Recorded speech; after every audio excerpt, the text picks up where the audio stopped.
Right, so this is my talk, Agile out of software. So I'm going to talk about what happens when we encounter teams that don't do software, but we are the fresh-faced Agile coach, and we know what we're doing, and we are going to help you, although they might not see it quite like that. Now, before I start, hands up if you're Cornish. Yay, Cornish people! I'm Cornish. Which is fantastic, and it's really great to be able to come down here and reconnect with my roots. I get a little tingly feeling every time I leave that dark place and enter across the Tamar. That makes me feel very happy, and then seeing the spires of my hometown as I come across on the viaduct. It's fantastic. So it's great to be here. This is the Cornish flag for those of you who aren't Cornish and haven't worked that out. The white stripe represents the tin, which we used to have.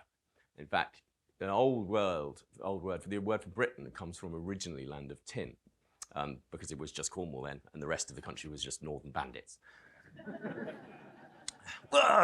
Right, anyway, so this is me. So I've been doing this kind of stuff for a long time. When I started working in Agile kind of way, we didn't know of it. My CSM class was given by Mike Cohen before anyone had ever heard of him. I've worked for many places doing many things. BCG doesn't allow me to tell you who I work for. They've got this really tied up way of describing. So I would have to say, we did this work for a very large international Dutch brewery. And you're like, would that be green bottles perchance? So yes, so I can allude to things that I've worked with, but officially I'm not allowed to say it. And these other places I've done stuff. Many of these places you will recognize and remember. So I put this up here because you kind of need to know who you're talking about, and you can find me. Just to cut off one of those questions that I often get, the shirts, they come from an online company called Joe Brand. If you want them, you can get them there. I'm not joking. I was actually asked that at a conference before, because that was the first question. I was like, oh, somebody's going to ask me a question. And they came up with that. Right, so anyway, back to the talk. That's what we're going to do. So when I talk about outside of software, what I'm talking about really is HR departments, finance departments, marketing departments, legal departments, policy departments. I worked with a large automotive engineering distribution firm based in the center of the UK. There aren't many of them. And the team I was working with were designing door handles. And actually, how do you apply Agile values and practices to fundamentally hardware engineering? Now, hardware production, completely different. But hardware engineering and design, there is something you can do. So this is what I have learned in my experience of working with teams that are doing this, working with teams that have already had some experience from somebody else who's come in, and those are the most difficult ones, and then experience of speaking to people who work in these organizations and have taken their own path of self-improvement. So my wife works in HR Comp and Ben actually for BCG. So she designs their pay packages, and their team is on a path of self-improvement. It does help that I'm over her shoulder every time going, what are you doing? But that's a team that's doing it themselves. Right? So there are certain things you can do yourselves to really help. Okay. Right. So has anyone worked in an Agile context outside of software in this room? This is really helpful. The last time I did this, I ran this talk at a meetup, Agile Roundabout meetup in London. I asked that question. Nobody. I was like, not quite sure why you're here. But just in case. So this talk is going to be useful for those people who do work in those departments. It's also going to be really helpful for Agile coaches and Agile transformation professionals, and anyone who's interested in enterprise level transformation in terms of what do you do when you are asked to work in those contexts. Right. So here's the other question. For those of you who have worked in that manner, who have been asked to adopt Agile processes and practices, where did that request come from? Were you told to work in an Agile way of working? Was it a global enterprise level Agile transformation which you were sucked up into? Or did you as a group of people say, hey, we could do this? Any other thoughts? What was the first one? A little bit. So the answer to that question is in essence one of the main pieces of this talk. If you choose to do something yourselves, then it's likely to be a lot more safe and a lot less damaging than if somebody is basically asking you, or worse, telling you to do this stuff. So, 5 lessons, okay? These are the things we're going to talk about. These are the things. If you want to take this photo, if you missed the opportunity to take this picture, I'll show this slide again at the end. So I'm going to tell you what I'm going to tell you, then I'm going to tell you, and then I'm going to tell you what I told you. And the idea is that there's 5 things to try and take away from this talk. All right, so these are the things. So if you are short on time, you can leave now. It's all good, because the rest of the talk just elaborates on these 5 things until we run out of time. That's basically what we're going to do. It's just floor filler now for the next half hour. Okay, so number 1. You need to be invited to instruct, okay? You need an invitation. So if you are that Agile coach, and they said, right, well, this is working really well. Somebody, a transformation agent, have said, we're doing some really great stuff in IT. What we need to do is we need to get this into finance and HR. And they're not entirely wrong. What actually they're really meaning is that they want finance and HR to adapt the way they work to accommodate how continuous delivery practices really want to work in IT. That's what they're really after. They're really chasing the annual budgets, the annual budgeting cycle, the performance management framework. What that translates to is, you see what those HR people are doing, they need to use Scrum. That's somewhere along the line, it morphs, okay? And you walk into those teams, and if you don't have an invitation, if they haven't asked you to be there, it's very, very hard to get anything done. So you need to, without an invitation, it limits what you do. Because of this. People do not like being told what to do. Nobody likes being told what to do. The base essence of humanity is freedom of choice, freedom of will.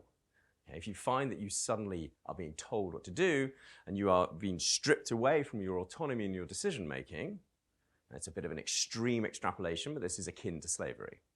Okay, we don't like it. Our natural resistance to being told what to do is to resist it and say no. Even if what you've been told to do is in your best interest, even if what you've been told to do is what you've just decided to do but hadn't told anyone, now that somebody else has told you to do it, you instinctively don't want to do it anymore. Because complying feels worse than doing the thing you first thought of. Now, people who've been doing something for a long time really hate being told how to do something. So if you've got an HR function of people who've been doing HR policy, design, they run talent, or they run comp and ben for a very large organization. And it typically is large organizations where this kind of stuff starts to happen. They've probably been doing what they've been doing for a very long time. This might be their 3rd company. And they've been doing it for 20 years, and they probably know a lot about it. And the downside thing, sure, is true that they'll know more about it than you do. So who the hell are you to go in there and tell them how to do it? It's very different, of course, if they ask you.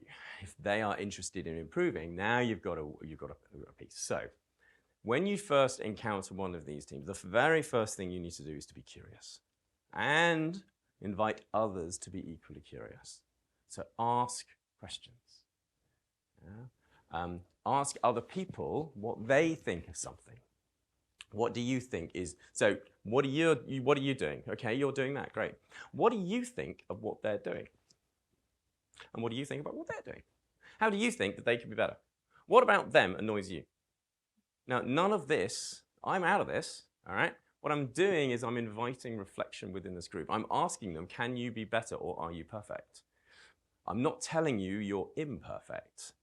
As soon as I do that, I cast judgment, I tell you, and all of a sudden we've now invited conflict between you and I, and you're not going to listen to anything I've got to say because you feel threatened. So what you now want is me to off as fast as possible. All right? So you've got to invite people to reflect on what they want to do. Okay, number 2, right tool for the job.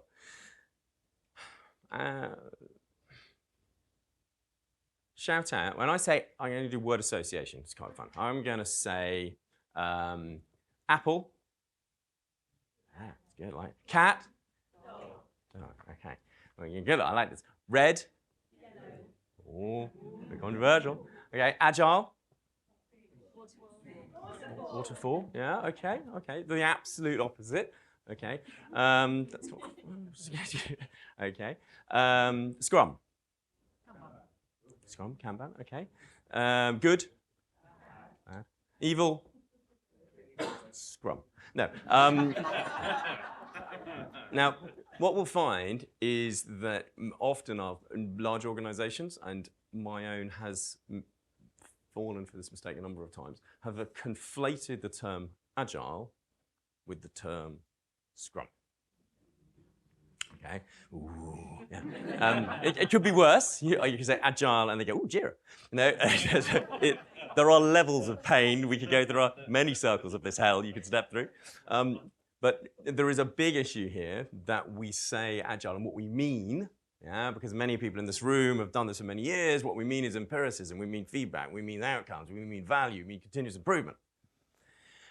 But when it actually comes down to consultants working with legal or HR functions that go in to go and make these teams agile, when they say, oh, we need to help this team agile, what they're thinking is they're going in and thinking, right, what we need is we need this team to be running in sprints. I need burn downs. I need backlogs. I need Jira. I need stand-ups. I need process. I need practice.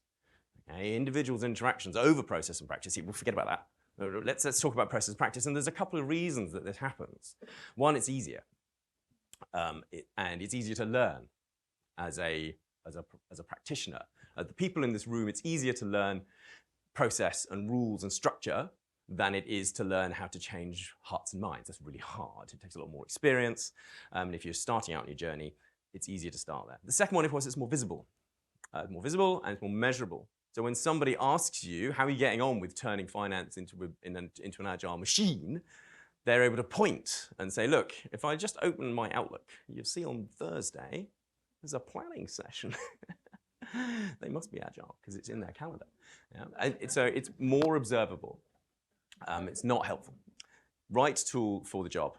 Okay? So there are different ways to apply good agile values for different contexts. And that's kind of the essence of this. Match the approach to the work. Right tool for the job. Hugely important question for a non-software team is, what do you actually do? And this is often a question that's not asked. Because, of course, if I want to implement Scrum, I don't care what you do. Because what you do goes on the backlog, and then you plan what you do, and then you do the thing you do, and then you show the thing you do, and then collectively you talk about how you did the thing you do. And in terms of what the thing you do, I don't give a shit. Because I'm the Agile coach, and you're supposed to know the experts on that, and you just work it out. And that is really naive, and it misses one of the fundamental points around what Scrum was created for. Okay, so people will talk about where is Agile most suited. Agile came out of a software industry. It was a pushback against waterfall, fundamentally because we were trying to take prescriptive processes and apply them to complex adaptive systems. And software was one of the first complex adaptive systems that we were able to iterate on with a low cost of change. Also, that's quite technical. That's basically where it came from and why it started there. That's your context. And all of the processes and practices that we apply, all the rules and the things and the metrics and the processes and stuff that has emerged to align with that is doing so for that context. Is your finance team in the same context or not? The answer is maybe. Okay, so are they doing individual repeatable transactional work, or are they doing uniquely creative work, ideally collectively?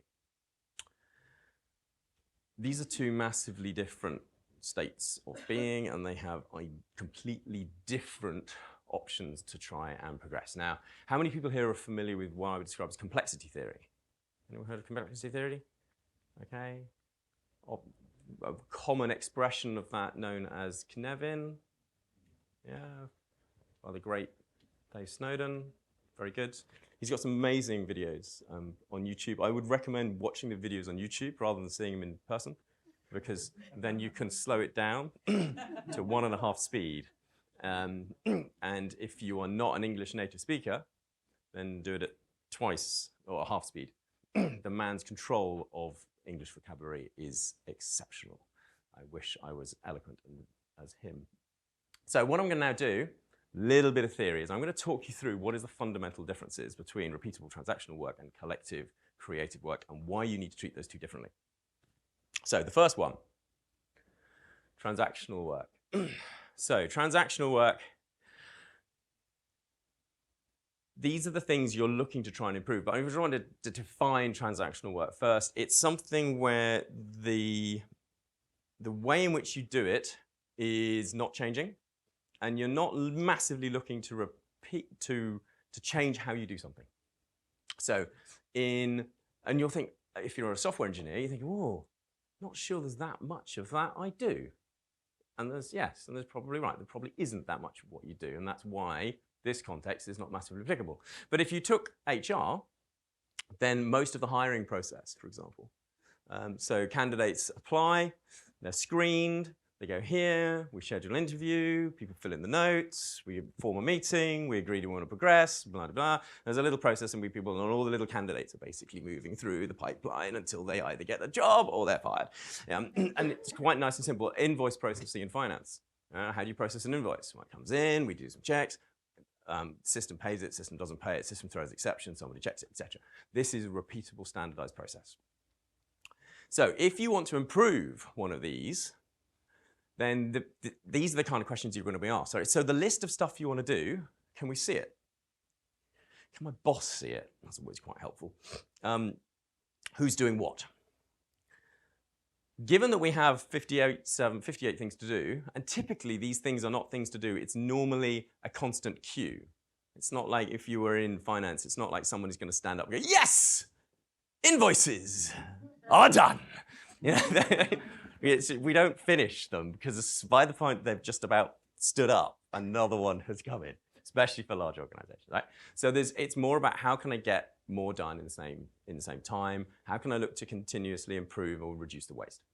How adaptive am I to changing needs? So can I change the queue? Or is it, if it is the 53rd thing, do I have to do 52 things before I get to it? Or can I move things in the queue without completely disrupting it? What's the cost of change in those systems? And the last one, do I need to do these things?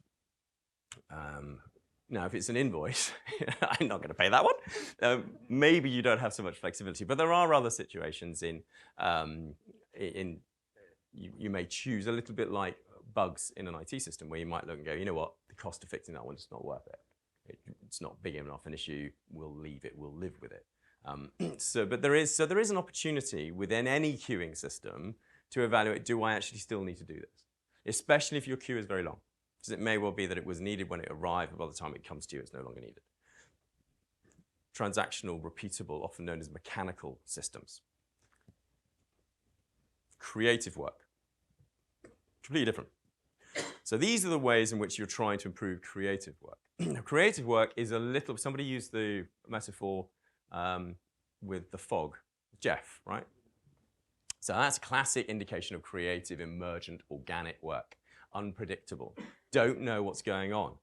In a transactional world, you're looking to optimize for speed. If I'm going from here, and I'm going to walk to here, I'm only allowed to go this far, because apparently if I go any further, I stand in front of the screen and it messes up the camera. But I'm trying to go as far as I can up to here. And all I'm looking at doing is moving. I'm thinking, oh, how can I do it? The road's clear. It's all about speed of motion. How fast can I move? And that's fine. But all of a sudden, if somebody said, well, now the ground, some of these floor tiles are not solid. I'm not going to tell you which one. You know, okay. So now it changes how you do something. Now, of course, I'm no longer optimized. I'm no longer based on learning. You know, if you optimize for knowledge, you know what you're doing, then you can just run through the steps as fast as possible. But of course, if you know that you don't know, if that is going to take my weight or not, now I optimize for something completely different. Now I optimize for learning, because now I start doing things like this. Yeah, that one's good. I like that one. Oh, nope. Yeah, I like that one. I'm slower, and I'm probably taking a different route. But I will get there. But now, of course, everything I'm doing, I'm feedback focused, you see? I'm just doing something, I'm checking, does it work? I like it, okay, I'll move forward. So I've changed everything I'm doing. I'm no longer treating it like a single exercise. It's lots and lots of small steps. So in creative work, one of the questions we need to ask ourselves, are we clear about what we are trying to do? This is a given in transactional work. We know what we're trying to do, we just got to execute it. Feedback. Can I check? How am I checking if what I'm doing is the right thing? Third one down is hugely powerful. If you want to pay an invoice, there's a process and it starts and it ends ends. There's an end point. And it comes back to that point where Jeff was talking about his software. He put it in a box and he shipped it. There was an end point, that means you can plan it all out, follow the steps, and chuck it out. In a continuous delivery model, you could argue that there is no end. Now, that's kind of true, but it's also a bit depressing. Nothing is ever finished, nothing's ever done. You could take it the other way, right? Which is to say, what we're looking to always do is stop. Agile principle number 10, maximize the work not done. So what you're always looking to do here is not finish the work, not accept that it's going to go on forever, but actually keep asking yourself, am I done? Can I stop? Can I do something else? Now, money spent on something which is not necessary, where something else could be done, is waste. Making something perfect that's already good is wasteful. Because yes, you are getting a little bit better on that. You're gaining 1 unit's worth of value, but the same effort will give you 10 units worth of value on something you haven't started.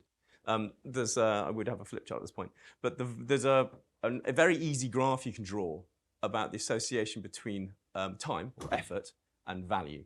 And it's broadly like an S-curve, right? So you put in quite a lot of effort to start and you get nothing. Like people who build infrastructures on MVPs know this, right? You've got to build a load of stuff and you get nothing, all the framework stuff. Then you almost have like a linear return. The more you get, the more you put in, the more you get out. And then it tails off. It's harder and harder. Yeah, those extra features you're putting on your product are worth less and less and less. So you get to the point where if you're building a tiny little feature on the end, you're only getting a small unit of value, whereas actually the effort and time you're spending, better spent on something completely different.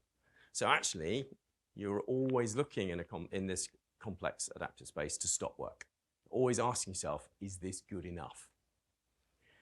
Anyone familiar with the Jeff Patton metaphor with the Mona Lisa, where they're painting the Mona Lisa and it iterates through? Yeah, I always feel that they miss a trick on that one, because they miss the opportunity to say on one of the previous ones, it's good enough. Yeah, we don't need any better. We don't need the masterpiece, because all we're trying to do is we're just trying to cover and make an impression when somebody comes in the room. It doesn't need to be real. The last thing you'll find on this kind of work is it tends to be collaborative. It tends to require different perspectives. And the reason for that is because the way in which you're doing something is new. It's not been done before. And therefore, you need different new opinions and new perspectives will be beneficial. You don't need new opinions if you already know how you do something. If you already know something, I don't need your opinion. I only need your opinion if I don't know it. So given we've got transactional work and creative work, the question now comes to your finance or your HR team. What are you doing? And do you understand what you're doing? That's one of the first things I would take an HR team through, is to take all of the things they do and put them on the table and ask them to sort them out. Because it's quite clear here, you've got lean process, Six Sigma, continuous improvement applicable to transactional work. But to things like process continuous and that complex stuff, the policy problems, that is more applicable to your Scrum type of work, and it will be applicable. If you take your Scrum type approach and you apply it to standard executable actions from those from the teams who do that work, then you will get massive resistance because it is incredibly wasteful, and they are right to push back. So I'd like to kind of change this. Yeah? So instead of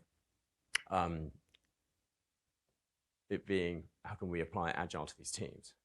Yeah? We're not trying to be Agile here, remember people. Agile is not the goal. Being better over mindlessly following frameworks and processes in appropriate context. Okay? This is the essence of what happens with those teams when they come along and somebody tries to inflict Scrum on a team that processes invoices. It's just utterly nonsense. Okay. So, question to ask your team, what are you trying to achieve? Okay. And this is an awkward question because sometimes they don't know.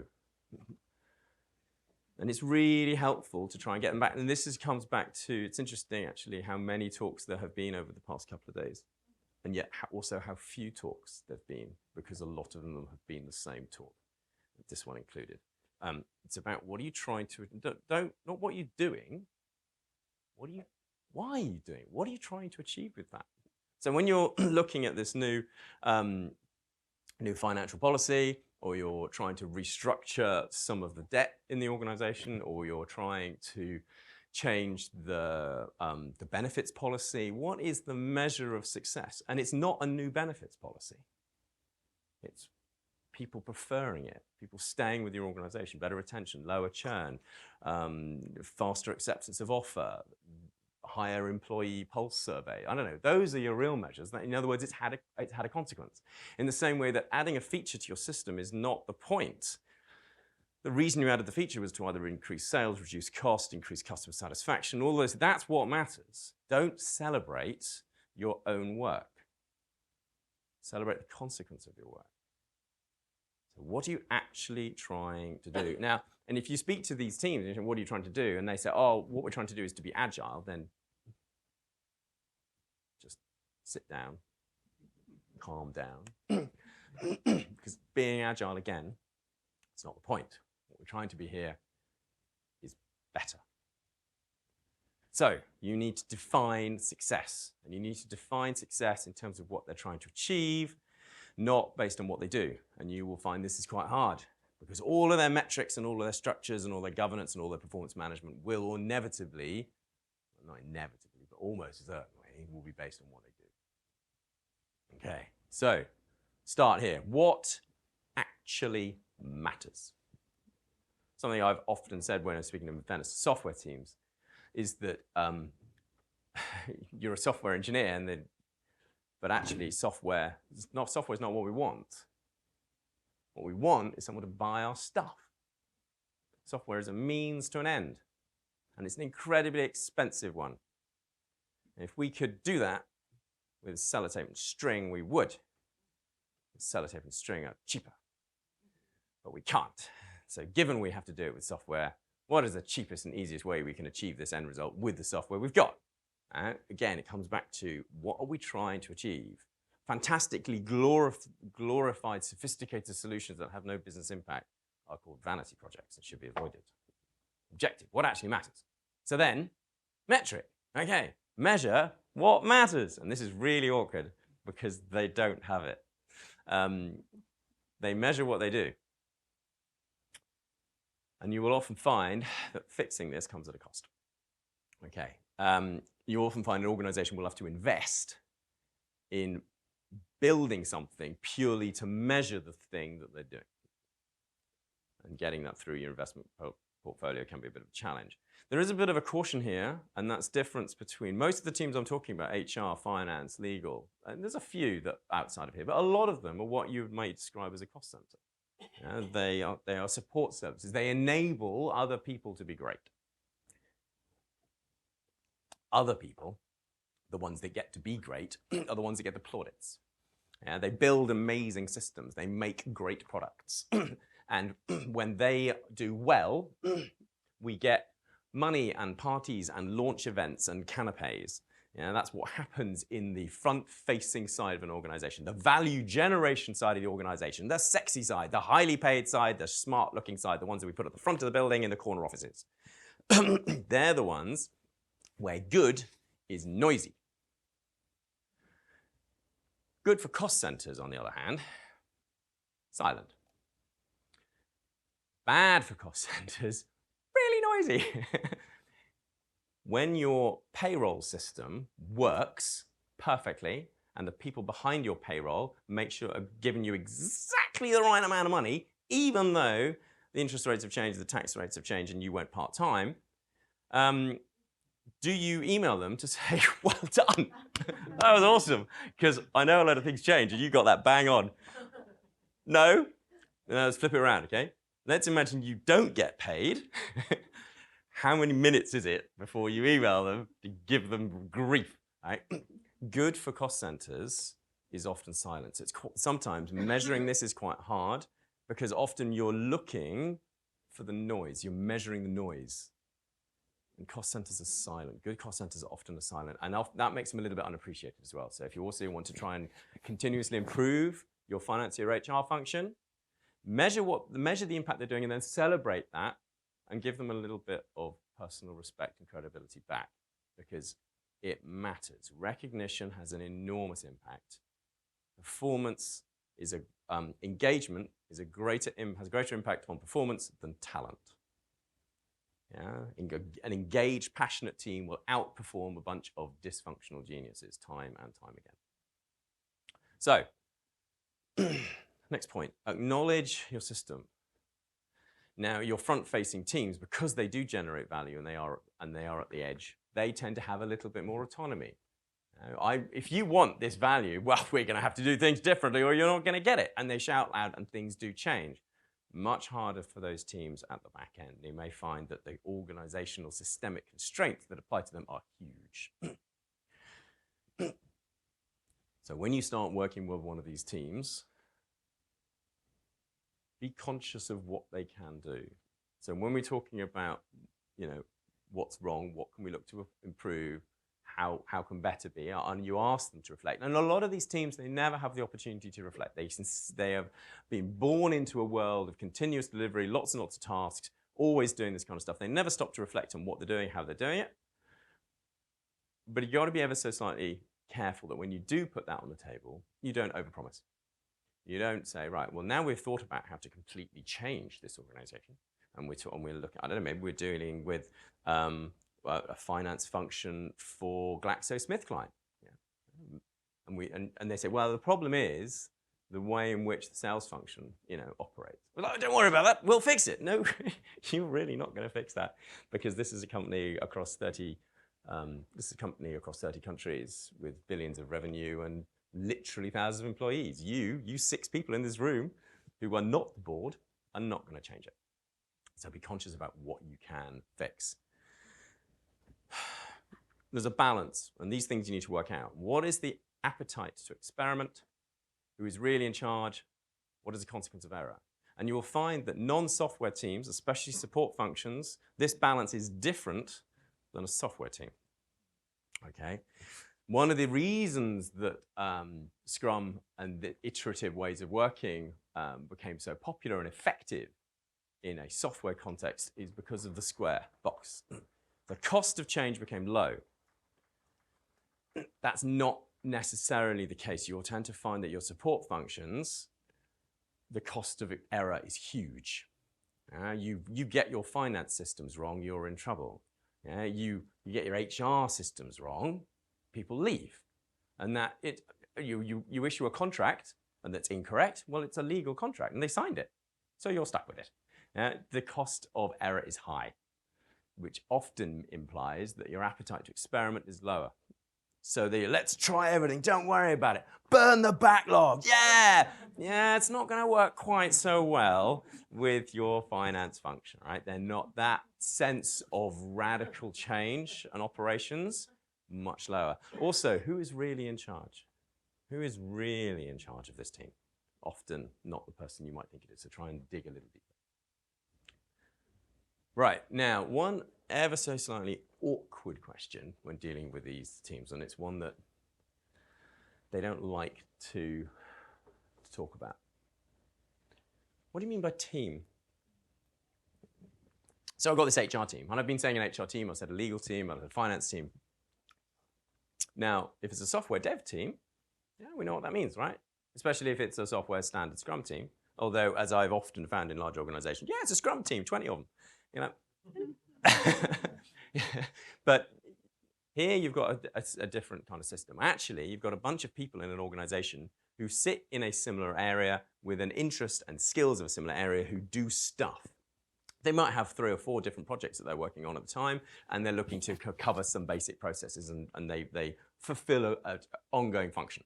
So here I've got 5 independent, creative, collaborative projects, but they're not being done collaboratively. There's 5 of them, there's 5 people in the team, so they've gone, well, 5 projects, 5 people, I'll keep 5 people busy, 1 each. And then there's some transactional work that they're doing in the background, which probably should be done completely differently with a different model and mindset to the creative work. So I've got all sorts of dimensions. Your standard 6-person Scrum team, I've got a single goal, they're all working on it, they're all roughly the same kind of thing, and it's all complex adaptive work. One singular approach will fit. Here it's not the case. So, do you have a common goal? Is the definition of success? It's quite simple. Can you succeed if you fail? Now, with a good Scrum team, the answer to that question is no.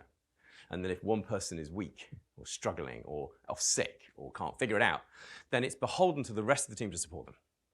But if you've got an entirely different project, and a different goal, a different deadline to a different customer, to you, then whilst you're aware that this person's having a tough time, the only thing that really means that you want to support them is your own sense of personal ethics.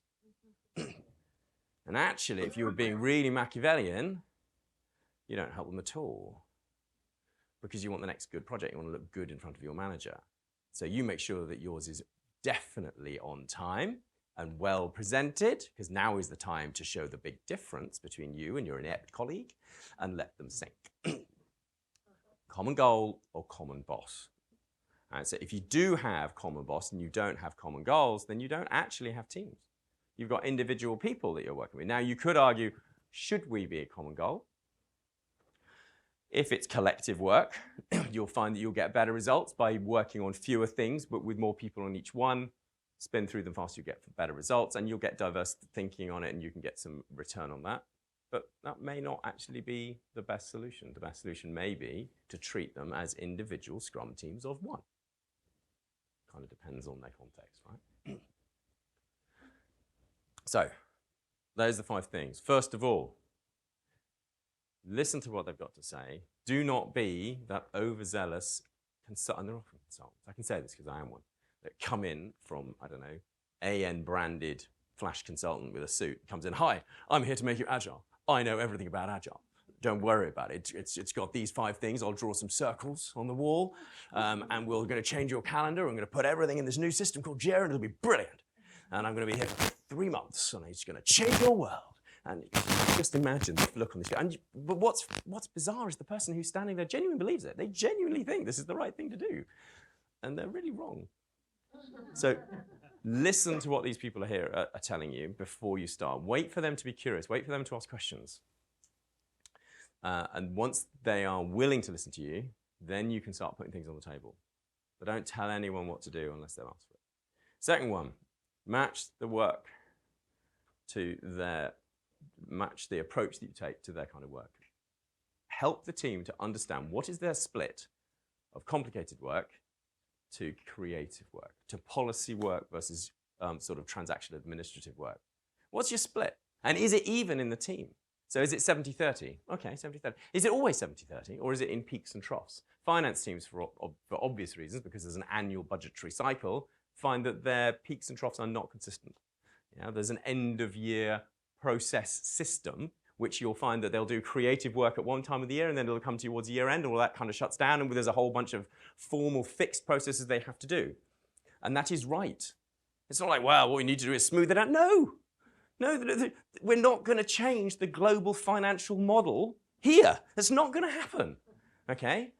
It comes back to those constraints pieces again. But what the team needs to do is the team need to be consciously aware.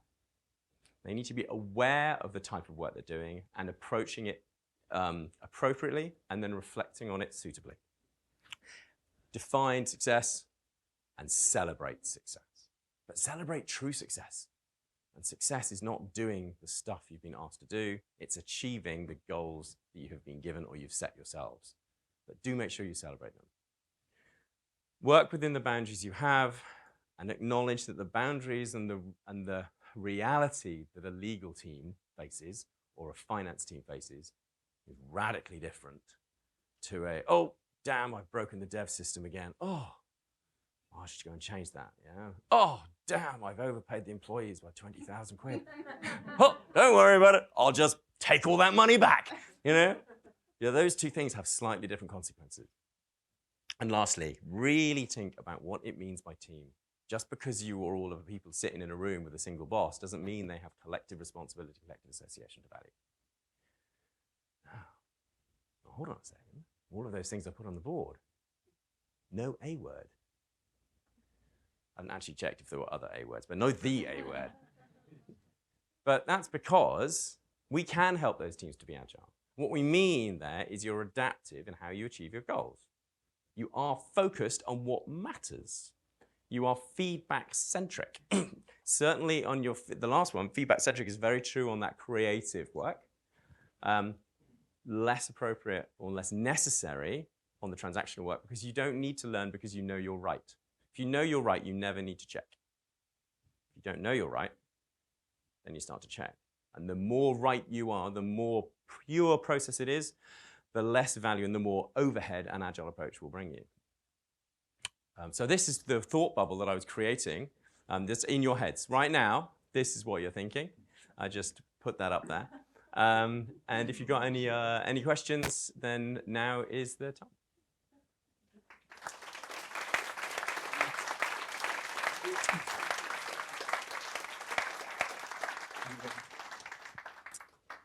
So, go on, just shout out loud.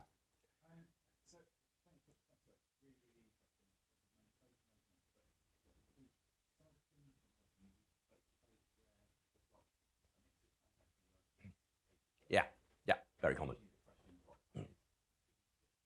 Oh, yes, very good point. Should you split the team? How much time have I got? Not long. Maybe, yeah. Because if I give you a short answer, then you'll only pay me for a day's work. If I say maybe, you'll pay me for 2. This is the consultancy model. Sometimes, so one of the problems is that typically that creative work, it's fun. It's exciting, you get to work with other people. It's sexy, it's probably higher profile. The transactional work, boring. Dangerously boring as well, because as we know these days, if it's transactional, if it's repeatable, it's automatable, it's redundancyable, and you don't want to be in that box, right? So the problem is these two pieces of work are not of equal status and value to the people doing them. So getting the same person to do both of them, you bring in task switching. So you introduce waste by getting the same person to do both. If you separate them completely, you then get specialization. Okay, but specialization breeds constraint. Now they don't have the ability to support each other when the balance of work splits. And also what you're now tending to do is you're tending to elevate certain members of your team and repress others, and that will have natural consequences. These people will be unhappy and they will leave. So what I tend to recommend, it's a little bit like people on bug duty. Software teams often have somebody on bug duty or triage duty because they know it's important, they know it needs to be done, and they hate it. So what you do is just like, oh, I'm on it this week. So it's often done on a rota. Depending on how you want to flex it stuff, I would recommend, if you have it on a rota, then you spend 2 weeks on this, and then you work collectively on the next project. Often these projects, there's maybe not like a continuous flow. You can have pauses between them kind of stuff. So you'd work on one project as a group of people. So you've got 6 in the team, 3 of them are working on projects, 3 of them working on this stuff. They work on that project until they get it to a point where where another project is better to work on. So it's not finished, but the problem is alleviated to a sufficient level. And then you would take 2 of the people off here, they go over to here, 2 of the people come back to here, so 1 is still there for a bit of continuity. And then you do it, and you just kind of cycle them and move them all around, given that if you want to keep them together. Now, if you take a management perspective on this, you might have a very different answer, much nastier answer. And that is that the creative problem-solving work is essential to this organization, genuine value. This transactional work, we want to offshore, we want to outsource, we want to automate. You've got 6 people in your team, find the best 3, put them on the other ones, give the automatable work to the weaker 3. When we automate it, we will remove them. Which is the nasty but real world answer to that question. I'm really sorry guys, we've got that clock is line. So this side of the room might realise it. It's time for coffee. Sorry folks. That side of the room thinks we've got 5 more minutes. But just beforehand, we've got a really not fun raffle, which is if I say your number and it's your car reg, go get your car. Because otherwise you'll be locked in. So there's a few cars that are parked in car park E. So if you listen out quickly, it's RF58RRY. Your car is being locked, go get it. WG11FJF.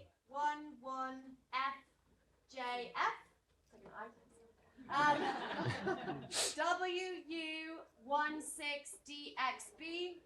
WG72LRO. LO16XYB. Is this multi-story? FG63LNT, and last one, OUO6YPN. If any of those maybe sound like yours and the O was a 0, go check your car. So thank you very much. I'll be around. If anyone wants some questions, just shout away. Thank you very much.